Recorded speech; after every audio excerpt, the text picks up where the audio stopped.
हमारा प्लैनेट अभी भी रहस्यों से भरा है, जिसमें ऐसी जंगली जगहें और जीव हैं जिन्होंने बड़े से बड़े एक्सप्लोरर को भी चकमा दिया है। हमारे मैप्स और टेक्नोलॉजी के बावजूद अभी भी मिस्ट्रीज बची हैं, असली जानवर जो अंधेरे में रहते हैं, जिन्हें सिर्फ लोकल कम्युनिटीज जानती हैं। ये छुपे हुए स्पीशीज हमें याद दिलाते हैं कि दुनिया अभी पूरी तरह से डिस्कवर नहीं हुई है। ऐसी ही एक मिस्ट्री है जिसे एशियन यूनिकॉर्न कहते हैं, एक असली जानवर, कोई कहानी नहीं, जो 20वीं सदी के आखिर तक साइंस से अनजान रहा। इसकी डिस्कवरी हमारी सोच को चैलेंज करती है और ये साबित करती है कि नेचर में अभी भी सरप्राइजेस हैं। एशियन यूनिकॉर्न की कहानी हमें साउथ ईस्ट एशिया के धुंधले जंगलों में ले जाती है, जहां मिथ और रियलिटी मिल जाते हैं। ये सिर्फ डिस्कवरी की कहानी से बढ़कर है।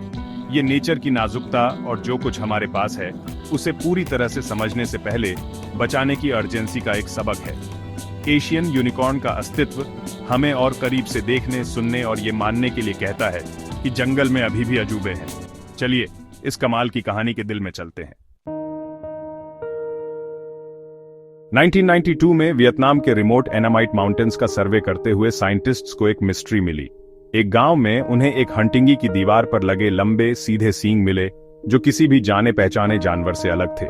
लोकल लोग इस जानवर को सावला कहते थे, जिसका मतलब स्पिंडल हॉर्न है, और उन्होंने इसे असली बताया, पर यह बहुत कम दिखता था। साइंटिस्ट्स को लगा कि उन्होंने एक नया बड़ा मैमल डिस्कवर किया है जो कैटल फैमिली का एक मेंबर है, और साइंस को पहले इसकी जानकारी नहीं थी। प्रूफ, एक खोपड़ी और कई सींगों के सेट ने सावला के अस्तित्व की पुष्टि की। इस डिस्कवरी की खबर से साइंटिफिक दुनिया में हलचल मच गई। एक बड़ा जानवर जो सदियों से सबके सामने छिपा हुआ था।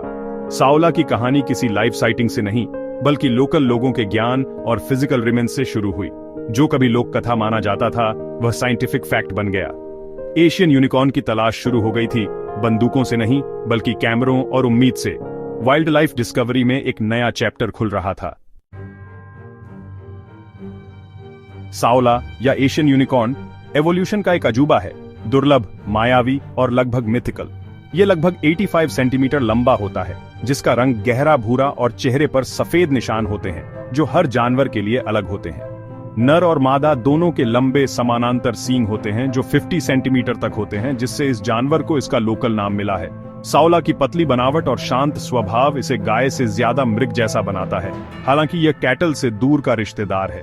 यह एनामाइट माउंटेन्स के घने नम जंगलों को पसंद करता है, चुपचाप चलता है और लोकल लोगों को भी शायद ही कभी दिखता है।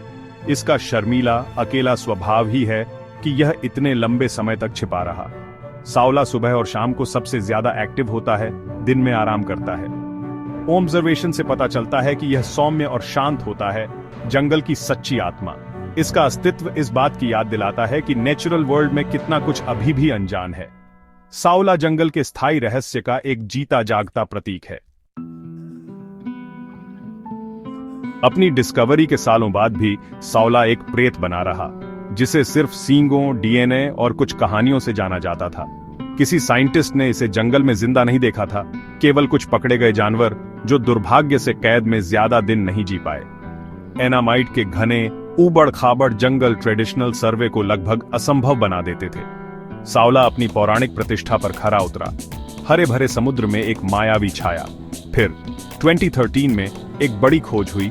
एक कैमरा ट्रैप ने एक जंगली सावला की साफ तस्वीर ली, जो 2 दशकों से भी ज्यादा समय में पहली थी। इस फोटो ने कंजर्वेशनिस्ट्स को उत्साहित किया और यह साबित किया कि सावला अभी भी इन जंगलों में घूमते हैं। इसने ग्लोबल इंटरेस्ट और उम्मीद को फिर से जगाया। कंजर्वेशन एफर्ट्स को वहां फोकस किया जहां उनकी सबसे ज्यादा जरूरत थी। ये इमेज एक सिंबल बन गई, एक ऐसी दुनिया की झलक जो अभी भी रहस्यों से भरी है।